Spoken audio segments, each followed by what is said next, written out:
ዛሬ የቅዱስ ገብርኤል ዓመታዊ ክብረ በዓል እጅግ በደማቅ ሁኔታ በመላው ኢትዮጵያ ተከብሮ ውሏል። ይህ የምትመለከቱት እንግዲህ በአዲስ አበባ አስኮ ቅዱስ ገብርኤል ካቴድራል የነበረ የዋዜማ ምሽት ነው ማለት ነው። እንግዲህ በዚህ ፕሮግራም ከዋዜማ ጀምሮ እስከ ታቦቱ መውጣት ድረስ የነበረውን ስነ ስርዓት ተከታትዬ ያቀረብኩላችሁ ቪዲዮ ነው። እንግዲህ አብራችሁን ቆዩ። እንኳን ለቅዱስ ገብርኤል ዓመታዊ ክብረ በዓል አደረሰን ለማለት እወዳለሁ። ዓለም ሰርፕራይዝ ነኝ። ሰላም እንዴት ናችሁ? ይህ እንግዲህ በቅዱስ ገብርኤል እጅግ ኃያሉና ገናናው መልአክ ማለት ነው በጣም በመላው ኢትዮጵያ በመላው ዓለም እንግዲህ የሚከበርበት ደማቅ የሆነ የቅዱስ ገብርኤል ዓመታዊ በዓል ነው ማለት ነው። እኛም እንግዲህ በአስኮ ቅዱስ ገብርኤል ካቴድራል ተገኝተን ይህንን የመሰለ ደስ የሚል ደማቅ ምሽት የዋዜማውን ምሽት እንግዲህ እንደዚህ በቪዲዮ አስደግፈን ይዘንላችሁ ቀርበናል ማለት ነው።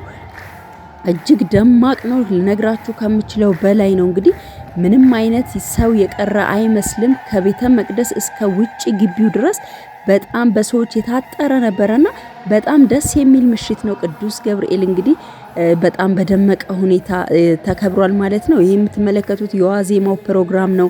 ቤተ መቅደስ ውስጥ የነበረው ደማቅ ስነ ስርዓት ነው ማለት ነው። እንግዲህ ከዚህ ከዋዜማው ጀምሮ ታቦተ ሕጉ እስከወጣበት ሰዓት ድረስ የነበረውን ፕሮግራም ለመቅረጽ ሞክረናል ማለት ነው። ተጋበዙልን።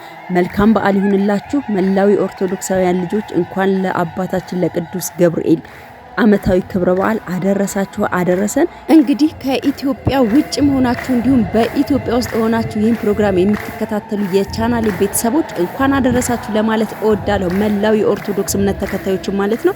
እስኪ እናንተ የትኛው የዓለም ክፍል ላይ ሆናችሁ ይህን ቪዲዮ የምትመለከቱት እንዲሁም ከሀገር ውጭ ሆናችሁ ይህን አይነት ድባብ የናፈቃችሁ ይህ የቤተ መቅደስ ፍቅር የናፈቃችሁ እስኪ የትኛው የዓለም ክፍል ላይ ሆናችሁ ይህን ቪዲዮ የምትከታተሉት እስኪ በኮሜንት ላይ ሀሳባችሁን አሳውቁ። ቀሪውን ቪዲዮ እጋብዛችኋለሁ ማለት ሰው እንዴት በራሱ ሃይማኖት ይህን ያህል ይቀናል? የእውነት እኔ ኦርቶዶክስ ተዋህዶ ያደረገኝን አምላክ ከልብ አመሰግናለሁ። የእውነት በራሴ ሃይማኖት እጅግ መንፈሳዊ ቅናት ያደረብኝ ምሽት ነው ማለት ነው። እጅግ ደማቅ ነበረ ከምላችሁ በላይ። ሁላችሁም ይህን ቪዲዮ ተጋበዙልኝ።